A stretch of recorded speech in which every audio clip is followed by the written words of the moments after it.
विद्यार्थियों, कल हमने आपसे कॉन्ट्रैक्ट अकाउंट को थोड़ा सा डिस्कस किया था। आज हम आपको कॉन्ट्रैक्ट अकाउंट के डेबिट पक्ष में लिखी जाने वाली मदों को, आइटम्स को थोड़ा बढ़ के विस्तृत रूप में डिस्कस करेंगे।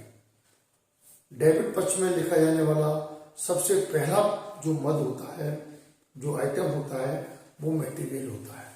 तो मटेरियल मैंने कल बताया था, एक ठेके को मटेरियल 3 प्रकार से प्राप्त सामान्यतः होता है।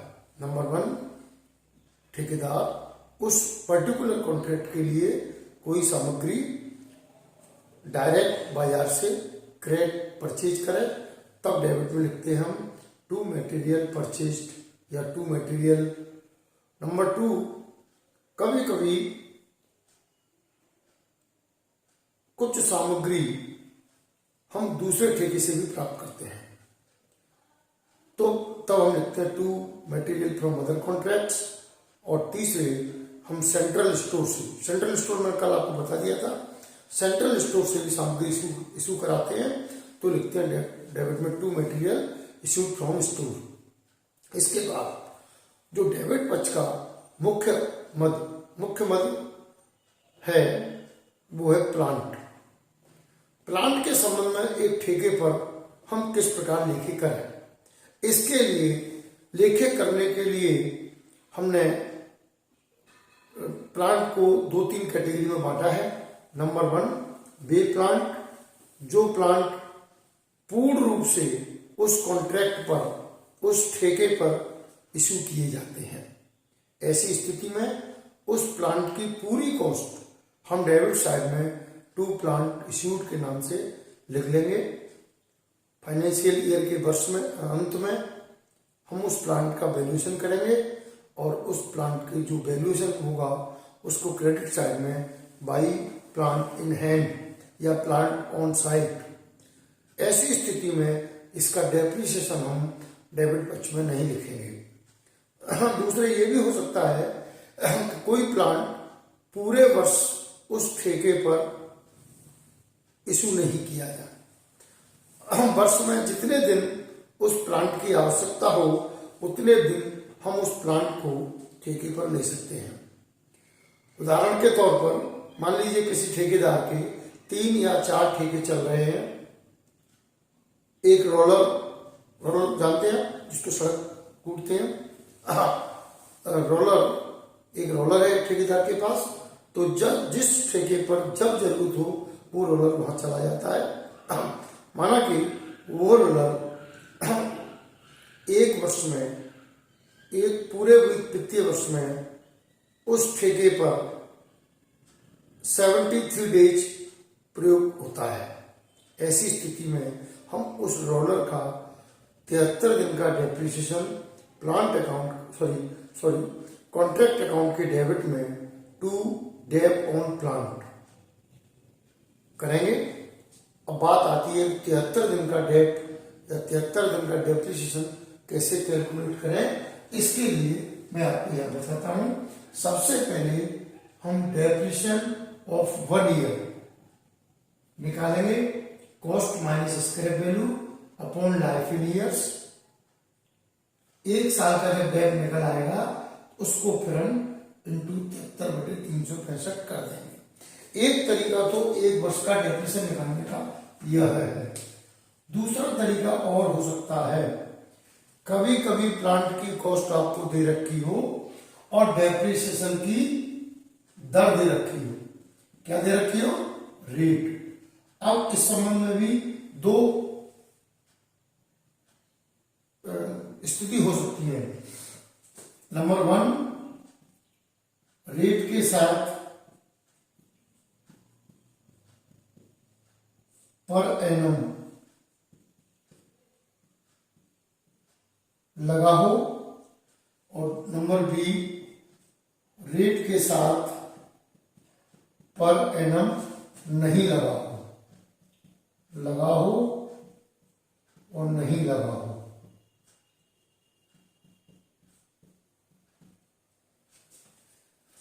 जब रेट के साथ पर एनम लगा होता है तब हम डेप्रिसिएशन उतने दिन का कैलकुलेट करते हैं जितने दिन हमने उस कॉन्ट्रैक्ट पर यूज किया है।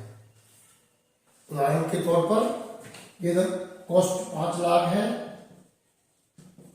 10% डेप्रिसिएशन की रेट है और केवल 100 दिन प्रयोग हुआ है तो 100/365 हम निकाल लेंगे, क्योंकि इसमें पर एनम लगा है इसीलिए 100/365, क्योंकि 100 दिन प्रयोग हुआ है। यदि रेट के साथ पर एनम नहीं लगा होता तो इसी सवाल में डेप्रिसिएशन निकालते हम 5 लाख इंटू 10%, फिर हम 100/365 नहीं करते। एक तरीका ये भी हो सकता है। इसके अलावा कभी कभी ठेकेदार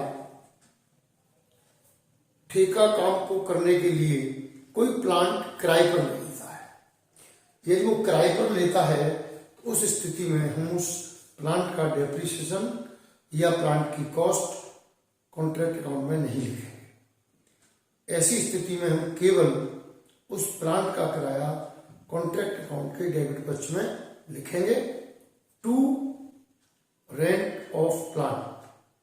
ठीक है, इस तरह से हम इस प्लांट को कॉन्ट्रैक्ट अकाउंट में एंटर करते हैं। ये तो ठेका बहुत कई वर्षों में पूर्ण होता है।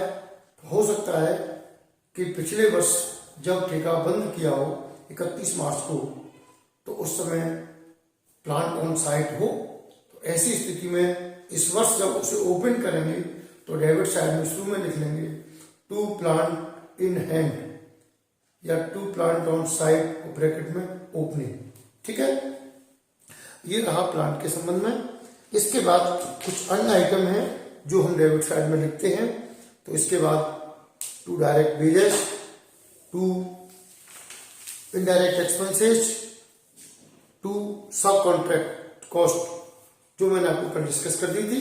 सब कॉन्ट्रैक्ट क्या होता है मैंने कल आपको डिटेल में बता दिया था। To cost of extra work done. अब ये बात आती है कि जी cost of extra work done, तो पहले ये समझना है कि एक्स्ट्रा वर्क क्या होता है। कई बार उन्होंने कहा पुल बनाना है या एक मकान बनाना है या एक भवन बनाना है, भवन का नक्शा हमने ठेकेदार को प्रोवाइड करा दिया। बाद में पता चला कि हमें उस नक्शे के अलावा कुछ और बनाना है, एक कमरा और बना दीजिए भाई आप। तो जब कमरा एक अलग से बनेगा तो उससे कुछ राशि ठेकेदार और लेगा ठेकेदार से, तो वो तो क्रेडिट में आएगी, लेकिन उस एक्स्ट्रा वर्क को करने की जो लागत आएगी वो डेबिट पक्ष में लिखी जाएगी to cost of extra work done. इसके अलावा कई एक मेंटेनेंस भी है जो डेबिट पक्ष में लिखा जाता है टू मेंटेनेंस एक्सपेंसेस। अब आप समस्या आती है कि ये मेंटेनेंस एक्सपेंसेस क्या होते हैं, इसको मैं आपको बताता हूं। मान लीजिए ठेकेदार और ठेकेदाता के बीच ये समझौता हुआ कि ये ठेका हमको 1 अप्रैल तक पूरा करना है और 1 अप्रैल को हम आपको हैंडओवर कर देंगे। लेकिन ठेकेदार ने वह ठेका 1 फरवरी को ही पूरा कर दिया।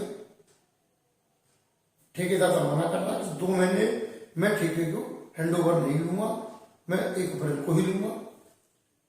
तो फिर 2 महीने ठेकेदार उसको मेंटेन करने के लिए जो खर्चा करता है, साफ सफाई करना या उसकी देख रेख करना, इसके संबंध में जो भी खर्च करता है उसको कहते हैं मेंटेनेंस एक्सपेंसेस।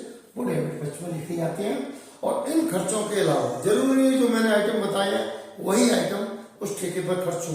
कुछ खर्च ऐसे भी हो सकते हैं जो मैंने आपसे डिस्कस नहीं किए हो, तो उसको हम टू अदर एक्सपेंसेस के नाम से डेबिट पक्ष में लिख लेंगे।